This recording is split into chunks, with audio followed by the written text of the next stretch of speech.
i-judge dayon. Kung nasa tuwa dinhi nga makasala, dili ta angay nga ma-judge. Kaluy-an nato sila. Iampo nato sila. Dili bugal-bugalan kay kita maluluyon ta. Gidudlo sa Ginoo nga mahimo tang maluluyon. Kung nakasala man imong igsuon, iampo, tabangi og ampo, ayaw bugal-bugali. Ayaw dayungi sa iyahang sala. Kung nakasala siya na po ganito yung dayungan, nagdinayungay mo sa iyang sala, then wala ka naluoy niya. Nalipay ka nga nakasala siya. Wala ka naluoy sa iyaha. Ibig sabihin, nalipay ka nga nakasala ang imuhang igsuon. Igsuon! Mo na inyuhang timanan. Once gani nga nakasala ang imuhang igsuon, nawala sa Ginoo, nawala siya sa pagpangalagad sa Ginoo. Mo na imong bantayan. Dili ka angay nga mo diretso o makikistorya sa iyaha. Yan po i-pray. Mag-amping ka igsuon. Sama sa giingon sa Ginoo. Wear your full armor. Kay na ay higayon nga mo transfer na sa imuha. Sabtan? Kanang sala sa imong igsuon, mo transfer na sa imuha kung wala ka nagsuot sa full armor ni Jesus. Muna nga kaluy ang imuhang igsuon. Kaluy imong igsuon. Ayaw bugal-bugali. Sabay gingon diri, sabay kuan sa merciful. Mahimot ang maluluyon sa uban. Kung ang imuhang kauban sa balay, wala pa nakaila sa Ginoo, kaluy siya. No? Kaluy siya. Ipahinumdum siya kanunay. Nga moabutay na ang Ginoo, asa ka paingon.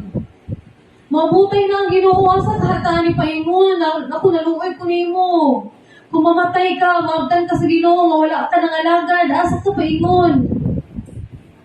Mahimot ang maluluyon sa mga tao nga wala pa kaila sa Ginoo. Kung gibalibaran man ta sa pulong sa Ginoo nga ay ato ang gipahatod sila ha, then di ta angay masuko. Mahimot ang maluluyon sa ilaha o magngita na pod og laing nga mudawat sa pulong sa Ginoo. Dili ta angay masuko. Iampo, ipakita sa uban nga gihigugma nato sila with the love of the Lord. Amen ba?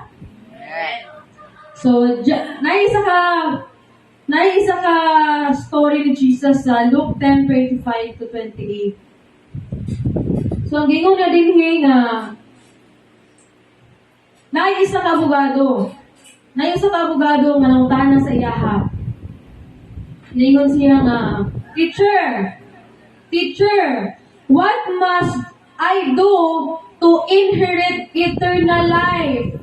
Unsay akong buhaton para makakaplag ko o ginabuhi nga dayon? Unsay gitubag diri? He said to him, what is written in the law? Ipangutangan na Jesus, ang lawyer. So, unsay giingon ni lawyer kay Jesus? You shall love the Lord your God with all your heart and with all your soul and with all your strength and with all your mind and your neighbor as yourself. And he said to him, you have given the right answer. Yun na siya na Jesus, oh. Tama yung answer. No? Kinamutan naman itong lawyer, ang abogado sa iya ha, Lord, kung saan ako para makabatong ko, para ma-inherit na ko ang kuan ka ng kaluwasan.